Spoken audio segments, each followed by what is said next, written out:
শুভ সকাল বন্ধুরা, এখন বাজে 10টা একটা সব বৃষ্টি ভেজা সকাল নিয়ে তোমাদের সামনে আমিও হাজির হয়ে গেলাম একটা নতুন ব্লগ নিয়ে। তো যাই হোক বন্ধুরা, তোমার সকলে কেমন আছো? আশা করছি যে যেখানে আছো ভালো এবং সুস্থ আছো। আমিও মোটামুটি ভালোই রয়েছি।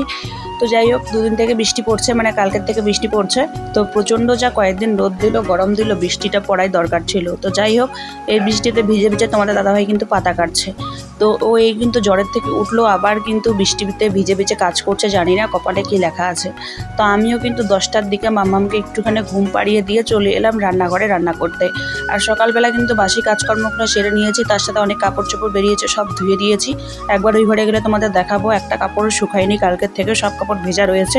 ফ্যানের হাওয়া 2-1টা করে শুকিয়েছি, তাও কিন্তু ওকে পরাতে পারছি না, প্যাম্পাস ব্যবহার করছি। আমি কিন্তু ওকে প্যাম্পাসও সেরকমভাবে ব্যবহার করাটা ঠিক নয়। তো যাই হোক, এখন আমি রান্না করছি হচ্ছে মুগ ডাল, মানে সরি এটা মসুর ডাল।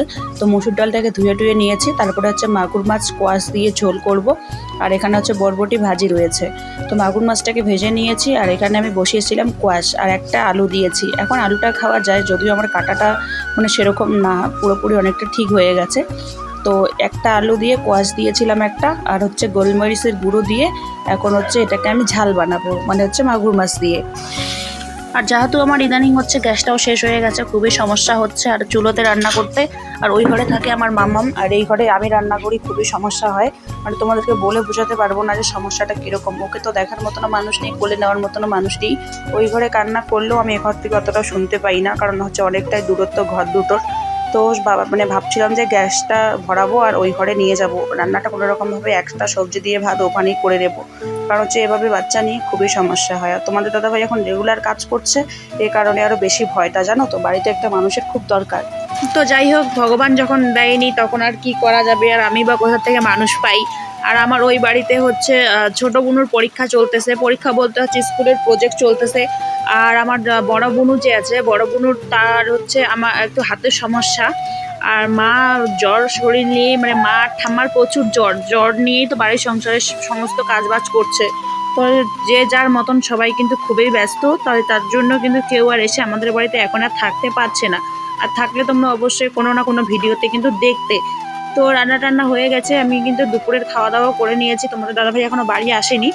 আর এদিকে আমি ঘরে একটা আপেল ছিল, সেটাই এখন খাচ্ছিলাম আর তোমাদের সঙ্গে শেয়ার করছিলাম।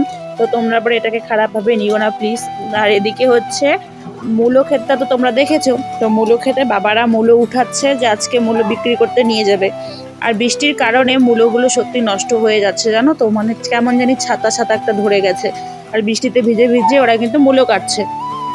আর আমি এদিকে বসে বসে আপেলটা খাচ্ছিলাম আর তোমাদের সঙ্গে শেয়ার করছিলাম একটু বাইরেরটাও। আর তার সাথে মাম্মামকে একটু ঘুম পাড়িয়ে দিয়েছি। আর আমার মাম্মামের মানে কি বলবো, যত জামা কাপড় বের হয়েছে একটাও শুকায়নি, 2 দিনের জামা কাপড় পুরো ঢিপঢাপ হয়ে আছে।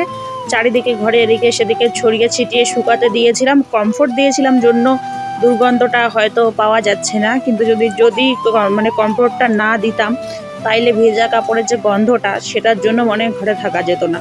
তো তোমাদের দাদাভাই কাজ থেকে এসেছে, আর ওইদিকে কিন্তু সমস্ত বাজারঘাট করে নিয়ে এসেছে বৃষ্টিতে ভিজে ভিজে। তোমরা হয়তো প্লাস্টিকটা দেখে বুঝতে পারছো যে মানে এদিকে ভিজে গেছে। তো তোমাদের দাদাভাই কিন্তু এখন আবার মাছ নিয়ে এসেছে, আর সেটা ওর নিজে এখন রান্না করবে, আমি আর রান্না করব না। আর আমি যেহেতু একবারে হচ্ছে 11:30টার দিকে রান্নাটা করেছি, তো তার কারণে আমাদের রাত্রেটাও হয়ে যাবে। রাত্রে আমরা 7টা-8টার দিকে এখন খাই, বেশি লেট করে খাই না। তো তার কারণে আর আমাকে মানে রান্না করতে লাগবে না। আর এদিকে দেখো, মানে এই ঘরে সব কিছু নিয়ে এসেছি, আর ঘরে দেখো কত কাপড়, চারিদিকটা প্যান্ডেল হয়ে গেছে আমার মেয়ের কাপড় দিয়ে। আর তোমরা অনেকে জিজ্ঞেস করছো যে আমার মেয়ের হচ্ছে বয়স কত। তো আমার মেয়ের বয়স আজকে শুদ্ধ, মানে আজকে হচ্ছে 28শে সেপ্টেম্বর। 28শে সেপ্টেম্বর মানে আমার মেয়ের 25 দিন পূর্ণ হলো। আর 25 দিনের মাথায় একটা ভিডিও তোমাদের শেয়ার করবো না, তা তো কখনোই হয় না। আর আমি এতদিন হলুদ কোনো কাপড় চোপড় কিছু ব্যবহার করিনি, আর আজকে এই নাইটিটা বের করলাম, কারণ হচ্ছে আমার প্রচুর নাইটি সব কিছু ভিজা রয়েছে, মানে 4টা-5টা নাইটি ভিজা রয়ে গেছে, তো তাই কারণে এটা আমাকে পরতে হলো। আর বাইরে দেখো বৃষ্টি পড়ছে এদিকে, আর তোমাদের দাদাভাই মাছ এনেছে, মাছটা এখন ভাজা করছে। আর আমি তো রান্না করেইছি, সেটা তোমাদের সঙ্গে একবার শেয়ার করে দিই। এই যে দেখো, মাছ ভাজা, তারপরে পটল ভাজা, ভাত, আর এইটা হচ্ছে মাগুর মাছ দিয়ে সেই মানে সবজিটা, তার সঙ্গে রয়েছে কিন্তু ডাল। তো চলো, আর বেশি কিছু তোমাদের শেয়ার করছি না, রান্নাগুলো সব কিছু ঢাকাই থাক এখন। আর আমি খেয়ে নিয়েছি, তোমাদের দাদাভাই এখন খাবে। আর বিস্কিট এনেছিল তোমার দাদাভাই, আর মুড়ি এনেছিল, যেটা আমার সকাল সন্ধ্যাটা আমার লাগে আর কি। আর আমি এখন চাটা সেরকম কিছুই খাচ্ছি না, তো এগুলোই খাচ্ছি এখন। আর এদিকে দেখো মাম্মামকে একটুখানি শুয়ে দিয়েছিলাম, দেওয়ার পরে তোমাদের মাম্মামের একটা ভালো জিনিস তোমাদেরকে দেখাই।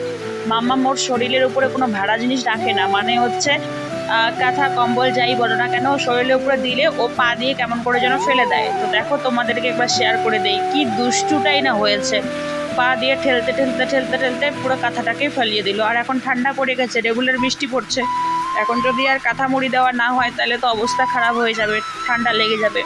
আর ও এখনই 25 দিনের মাথায় ও এদিক সেদিকেও ঘোরাঘুরি করে, এবং হচ্ছে ও মানে সামনের দিকেও ঠেলে ঠেলে বালিশটা শুদ্ধ অনেকটা এগিয়ে নিয়ে যায়। তোমরা হয়তো নিজের চোখে একটু হলেও দেখেছো যে ও কেমন করে সামনের দিকে চলে গেল।